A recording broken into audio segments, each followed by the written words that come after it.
परिचय। कैसे हो अमित? मैं बढ़िया हूं। तुम चिंता में दिख रहे हो, क्या बात है? कल मेरी बहन ने मुझसे एक सवाल पूछा और मैं उसका जवाब नहीं दे सका। क्या सवाल है? क्या मैं इसे हल करने में तुम्हारी मदद कर सकता हूं?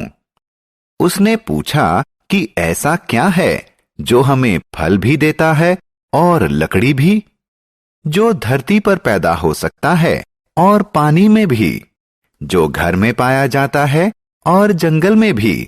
यह तो बहुत आसान है प्यारे।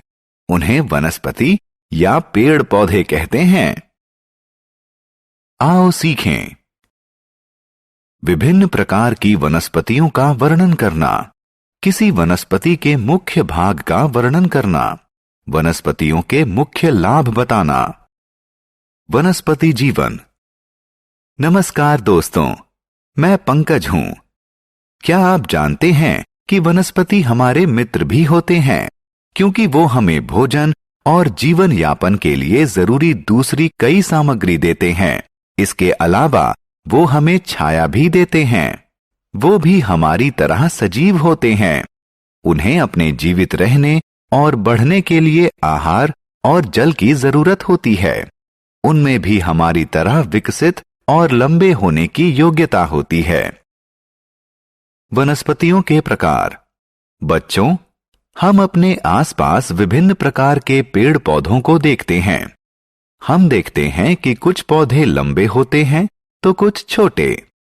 जो पौधे बहुत लंबे और मजबूत होते हैं उन्हें पेड़ कहते हैं, जैसे आम, नारियल, नीम इत्यादि पेड़ हैं। जो पौधे पेड़ों से छोटे होते हैं उन्हें झाड़ियां कहते हैं, जैसे गुलाब या सूरजमुखी के पौधे। इनके अलावा कुछ वनस्पतियां बहुत छोटी होती हैं। इन्हें शाक कहते हैं। बैंगन और पालक शाक के उदाहरण हैं।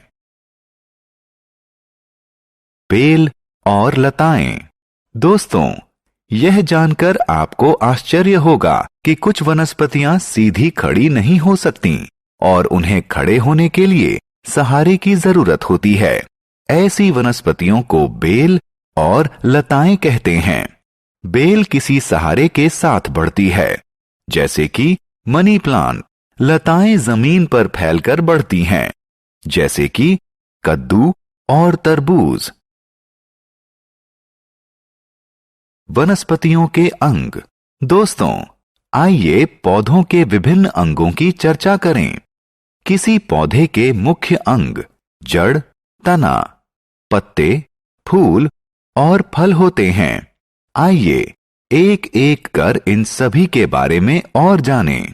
जड़ पौधे का सबसे निचला अंग होता है।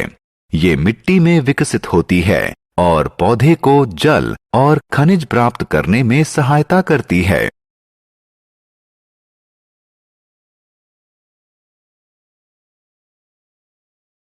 तना और पत्तियां।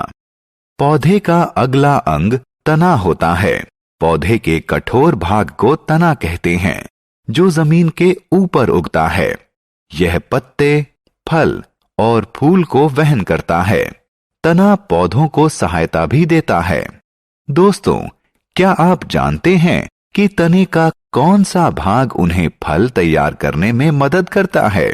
बिल्कुल सही, पत्तियां करती हैं। पत्तियों का रंग हरा होता है और ये तने से उत्पन्न होती हैं।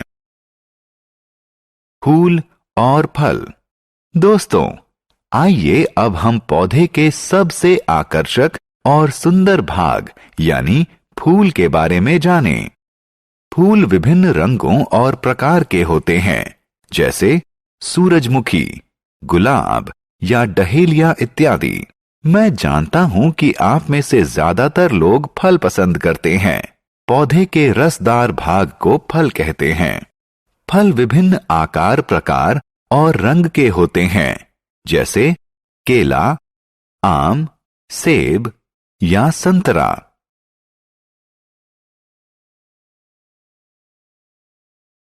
बीज। जब हम सेब काटते हैं तो उसके अंदर क्या देखते हैं? हाँ, बिल्कुल सही, हम छोटे भूरे बीज देखते हैं।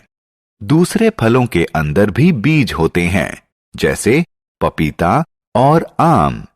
क्या आप जानते हैं कि नए पौधे का जन्म बीज से होता है?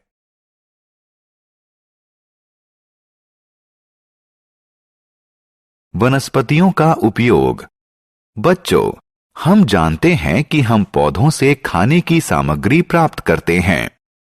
भोजन सामग्री के अतिरिक्त हम पौधों से अन्य बहुत सी चीजें प्राप्त करते हैं।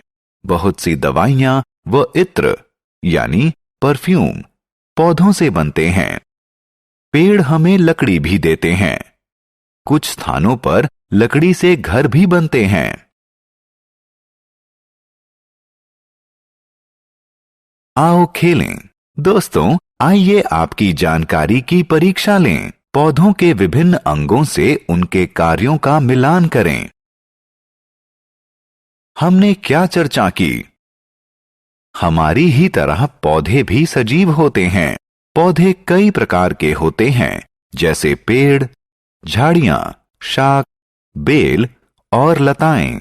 पौधे हमें भोजन, लकड़ी, तेल, दवाई और सांस लेने के लिए ताजा हवा देते हैं।